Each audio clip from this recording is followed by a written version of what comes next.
We are the Jacobson Project.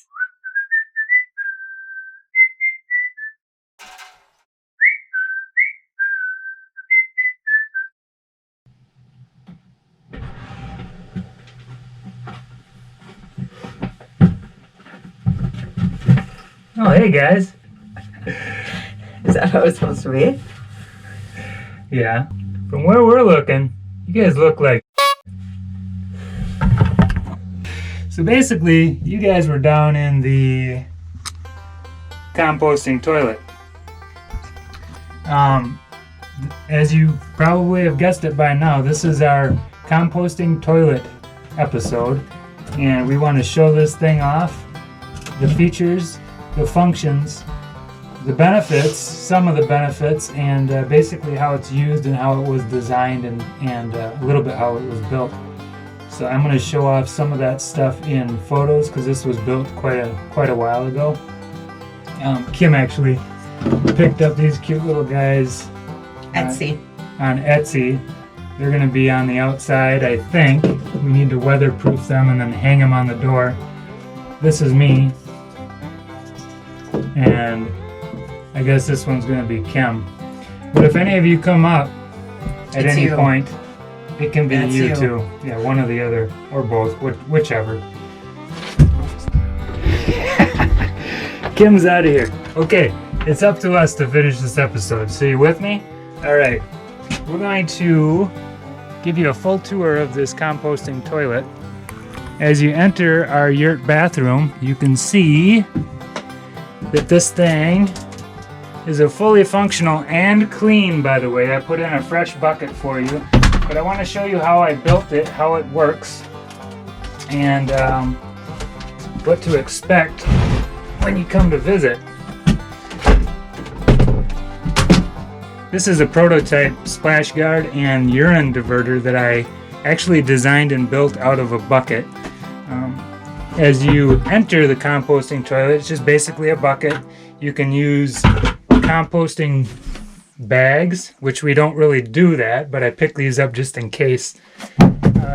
The main element for keeping the smell down and the main ingredient to making these things fully usable without the stink is sawdust. So what we do to get this thing started and usable, we will sprinkle sawdust in the bottom, and this is our dry. This is the dry bucket where we want the solids to go. And then we've created this little urine diverter funnel and jug to collect the liquids. Both of those things are not controlled, but the liquid diverter funnels the liquids down into that jug, and then the solids go in there. I'm going to give you a little bit of a look at how this thing was built, and I'll take it apart for you. So we have our basic box. I made this thing rounded in the front. I had to measure the height of the bucket and the height of how high I wanted this thing to sit and include this splash guard, which locks in the urine diverter, the liquid diverter. I keep saying urine. But anyway, to set this thing up, I've cut this thing out of a bucket, one bucket. And what happens is this thing snaps into place. This is the top of the bucket. This was the bottom. I'll show you the template that I have developed and how I cut these things out. And then they lock together, and they basically lock right on the lid.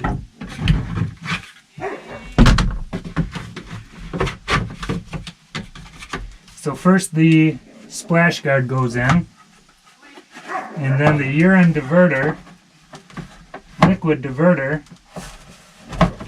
pops into place, and it's locked right onto the lid. Now the liquids are being funneled out by the diverter. The splash guard goes down into the bucket, and that kind of makes it a little more cleanable. if there's ever a messy situation. Fully functional. This thing, you come in, you sit down, you try to aim the liquids for the diverter and the solids into the bucket.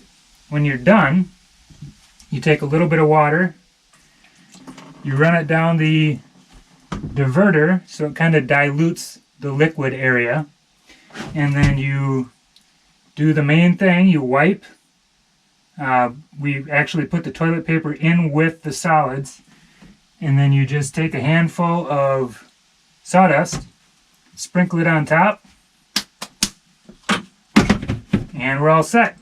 I think what I'm going to do is I'm going to show the construction photos. I'm going to give you a little tour of the construction of this thing, and then I'm also going to do a little clip of cutting a bucket apart to make that the splash guard and the urine diverter that snap together on the lid of this thing. So that's kind of a neat feature and a neat way to cost effectively create those things without having to buy something that's already made. You know, you can spend a little bit of money on those things, and I really like the design that I came up with for that.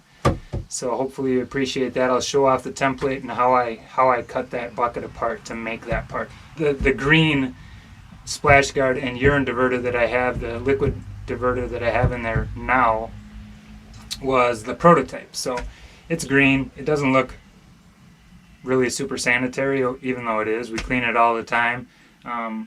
So I'm going to do a white bucket so it can really look sanitary whenever any of you come up to visit. So.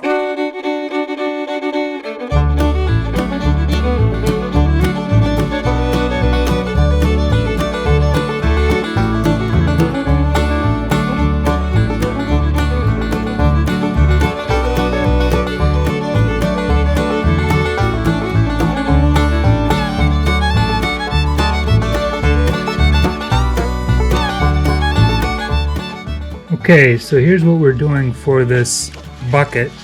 I've created these templates, and as you can see, this one, I don't know if you can see that because of the bright light, but this is the liquid diverter template, and this is the splash guard. So I will trace it onto the bottom of the bucket, and then the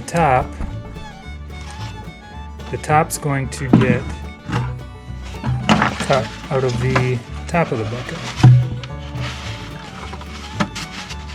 So right now I'm going to trace these on, and I'll cut them out, and then I'll show you the finished results.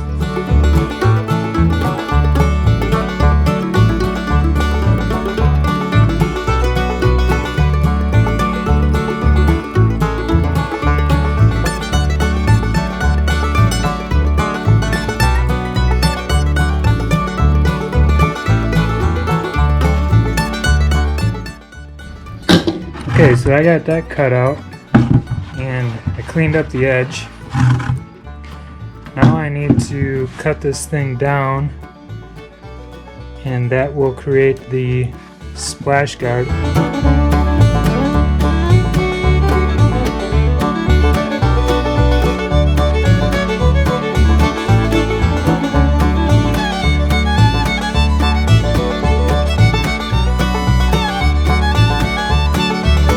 Have that all cut out and cleaned up, so the splash guard is complete. I might do some shaping on some of these sharp edges, but this thing is basically ready to go. So I'll set that aside. Now I'm going to line this template up at the bottom of this bucket, and this template accounts for the curvature, or the tapered edge.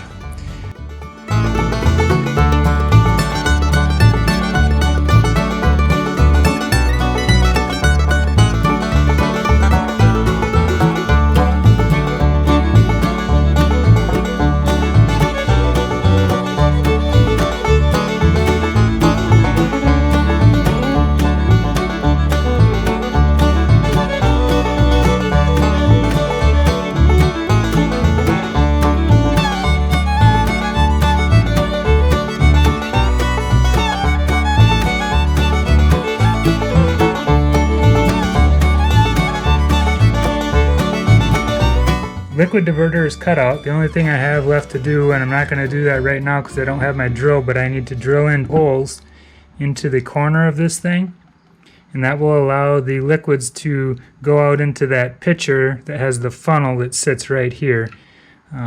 Other than that, this thing snaps into place. The lid, the top of the composting toilet, this thing snaps into it, and when it snaps in, it kind of pinches it down, so that really grabs onto that liquid diverter, so that this thing stays connected pretty well. Other than that, this is all set to go and ready to install and replace our prototype, the green prototype that I showed earlier in this video. The reason we went with composting toilet up here is because it's easy to set up. This box that I created took a little bit of time, but it was all salvaged lumber that I had laying around, free stuff. The buckets I had laying around, and then I came up with the design, built it in the garage at home, knowing that we were going to eventually do this project. But then it just gave us a place to go to the bathroom, because when you come up to your land and you don't have a spot, a dry spot, a safe spot to go to, it can be kind of miserable. So we created this yurt, hexa yurt, and the composting toilet. So it's just a comfort feature, and we spent a lot of time on it, and it's been working great for us. The other thing that's cool about composting toilets is that you're not wasting so much water. You know, if you think about a standard toilet and how much water gets flushed every time you take a little tinkle, there's a lot of waste that goes into it. So not that you can really avoid that in town, but these rural areas where you can compost, and there's, you know, we have some space where we can compost in a different area on the property. So if there ever is any smells, you know, we can get it away from the tiny home.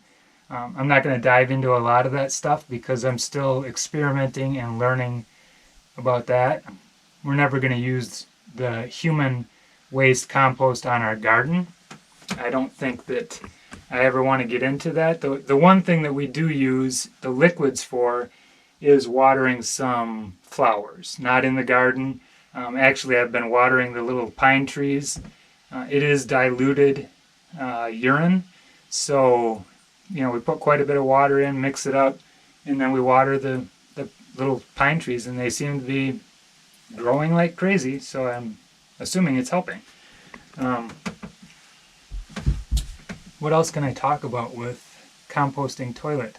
It can be a little squeamish for a lot of people. You know, Kim, when she first heard about the idea, I think she was a little bit squeamish. I'll get her testimony here at the end, but she grew up in the city, and she, you know, she was a little unsure about the process, but she uses it and she doesn't have any complaints at all. It never smells in here. You know, as long as you keep the solids dry and they dry out and you have the sawdust, it's really that sawdust smell overpowers anything else, and it smells really good, like wood, you know. And then the urine, as long as it's diluted down and you empty that fairly regularly, that's nothing to worry about either, because that smell, it's not a bad thing either. So we haven't had any problems with it. So the other last point I want to talk about on this composting toilet is the liquid diverter. Currently we have that jug that's down in there with the funnel that's collecting the liquids.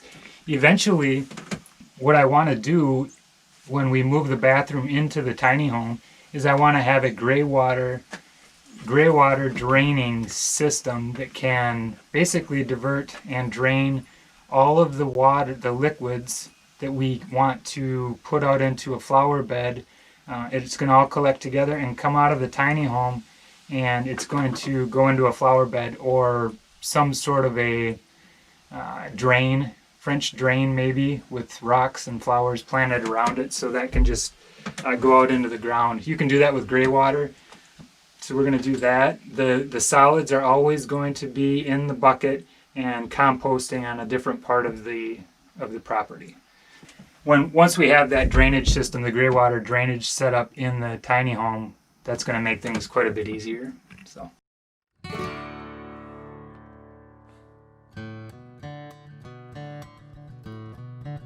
This is Kim coming to you live from the buffet. You know, in the first video, I had kind of talked about how I was not from a camping family. I was not from that sort of background. So this is all new to me. But you know, it's. I think it's pretty funny. One of my best friends got married a few years ago, and when we were looking for a place, she wanted kind of outdoors but like one of the big things that we were looking for was non-composting toilets. Because we were like, but I knew nothing about them.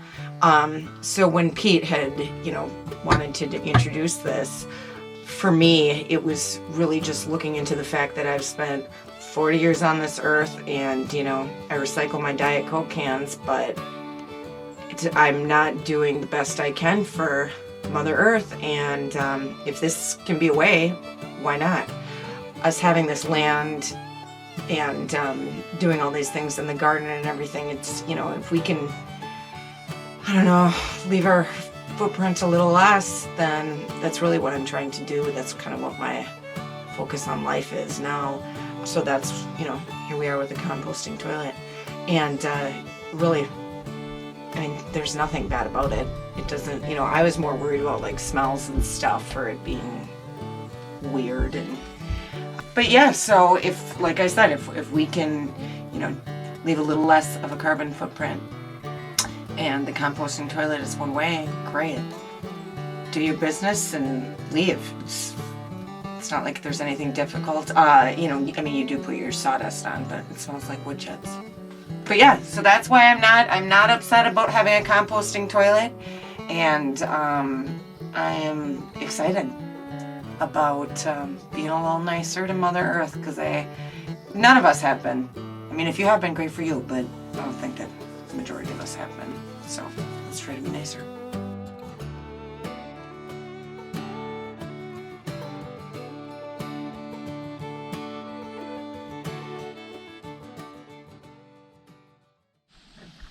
So just remember, if you come around here snooping, You might see somebody pooping.